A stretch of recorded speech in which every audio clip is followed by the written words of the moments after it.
नमन करता हूँ जो मेरी कर्मस्थली रही, और प्रत्येक बच्चे के माता पिता को भी नमन करता हूँ कि आपने इतने संस्कारित बच्चे यहाँ शिक्षा प्राप्त करने के लिए भेजे। परम सम्माननीय विद्यालय के इंचार्ज आदरणीय किशन गोपाल जी, मेरे साथ विदाई ले रहे मेरे बड़े भाई के समान आदरणीय शिव सिंह जी, संस्था की आहरण वितरण अधिकारी मैडम रीना सोनी जी, बड़े भाई गिरीश सोनी जी, कार्यक्रम का शानदार संचालन कर रही बड़ी बहन मनीषा जी, कितनी खुशी हुई सर का सब मायाराम जी, परमानंद जी, पीओ क्षेत्र से पधारे हुए लाखन जी, पंचायत शिक्षक हेमंत जी, विनोद जी, श्री राम जी, कंप्यूटर के शिक्षक गिरिराज जी, और बहुत ही शांत स्वभाव गणित के वरिष्ठ अध्यापक आदरणीय मोहित जी, पीटीआई जी, और 12वीं क्लास जो मेरी क्लास है इसका मैं कक्षा अध्यापक रहा हूँ। प्रिय अन्य विद्यार्थियों और कार्यक्रम का संचालन कर रही होनहार छात्रा शिवानी, आज आपने जो ये भव्य आयोजन किया है इसके लिए मैं आप सभी का दिल से आभार व्यक्त करता हूं। और जो भव्य आगमन 12वीं क्लास का मैंने भी पहली बार देखा है जीवन में, यह आगमन देखकर अति खुशी हुई कि हमारे बच्चे कितना आगे बढ़ रहे हैं और इसी तरीके से ये पढ़ाई में भी आगे बढ़ें तो और ज़्यादा खुशी होगी। आपको मुझे पता है भूख लगी हुई है, ज़्यादा आपका समय नहीं लूँगा, लेकिन जो मैं बात कहना चाहूँगा संक्षिप्त में ज़रूर आपके सामने रखूँगा।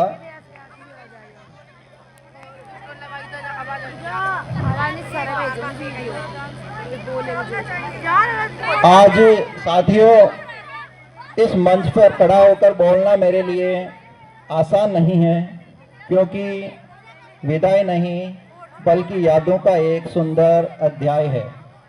यह क्षण मेरे जीवन के एक महत्वपूर्ण अध्याय का समापन है, लेकिन यादों और संबंधों का समापन नहीं है। मैं लगभग 8-9 महीने तक यहाँ रहा और मेरी इच्छा थी कि मैं इस विद्यालय में आमूलचूल परिवर्तन करूं शिव सिंह जी के सहयोग से, लेकिन वो इच्छा हम पूरी नहीं कर सके समय से पहले ट्रांसफ़र होने की वजह से।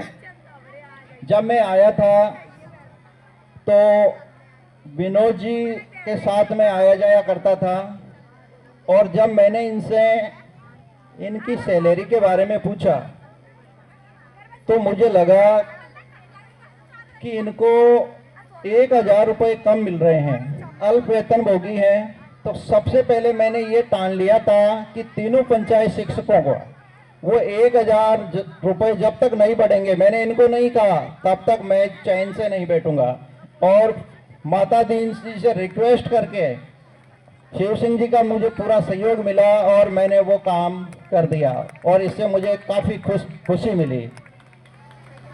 इस विद्यालय के साथ मेरा रिश्ता केवल एक पद का नहीं बल्कि सेवा, संस्कार और समर्पण का रहा। यहाँ के सभी शिक्षक केवल साथी नहीं बल्कि मेरी शक्ति रहे। आप सभी ने विद्यालय को आगे बढ़ाने में जिस निष्ठा से कार्य किया, इसके लिए मैं हृदय से आप सभी को धन्यवाद देता हूँ।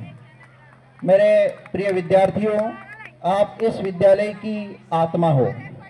आपसे कहना चाहूँगा कि जीवन में सफल होने के साथ साथ अच्छा इंसान बनना कभी मत भूलना। अनुशासन, परिश्रम और सत्य यही आपकी पहचान है। कहते हैं चौक की धूल में सपने सजोए हमने, चौक की धूल में सपने सजोए हमने, हर बच्चे में अपना कल बसाया हमने। आज विदा ले रहा हूँ इस पावन धरा से, पर दुआ है मेरी तुम सब ऊंचा सदा रहना। ये आंगन, ये कक्षाएं, ये हंसी की गूंज, ये आंगन, ये कक्षाएं, ये हंसी की गूंज जीवन भर रहेगी दिल की हर एक चीज। नौकरी थी पर रिश्ता बन गया, इस स्कूल ने मुझे भी बहुत कुछ सिखा दिया।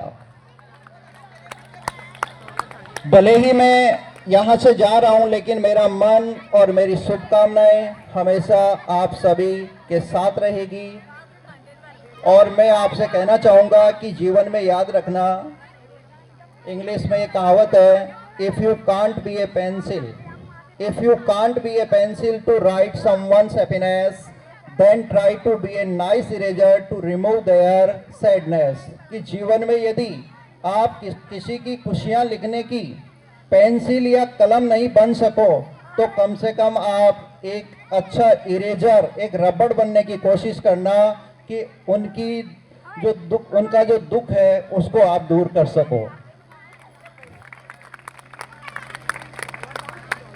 कलाम साहब ने कहा था कि past is a waste paper, past is a waste paper, present is a newspaper और future is a question paper. कि जो भूतकाल बीत गया है वो एक वेस्ट पेपर के समान है, एक खराब कागज के समान है, और जो आपका वर्तमान है वो एक न्यूज पेपर के समान है, वो काम का है, उसे पढ़िए आप, उसका फायदा उठाइए, और आने वाला जो भविष्य है वो आपके लिए क्वेश्चन पेपर है, प्रश्न पत्र है। So read and right carefully. इसलिए आपको ध्यान से पढ़ना है, लिखना है, otherwise life will be a tissue paper. अन्यथा आपका जीवन एक टिश्यू पेपर के समान बन जाएगा, एक बेकार कागज के समान बन जाएगा। एक टिश्यू पेपर आप समझते हो जिससे हाथ साफ करके अपन फेंक देते हैं, वो जीवन बन जाएगा यदि आपने इस समय का फायदा नहीं उठाया।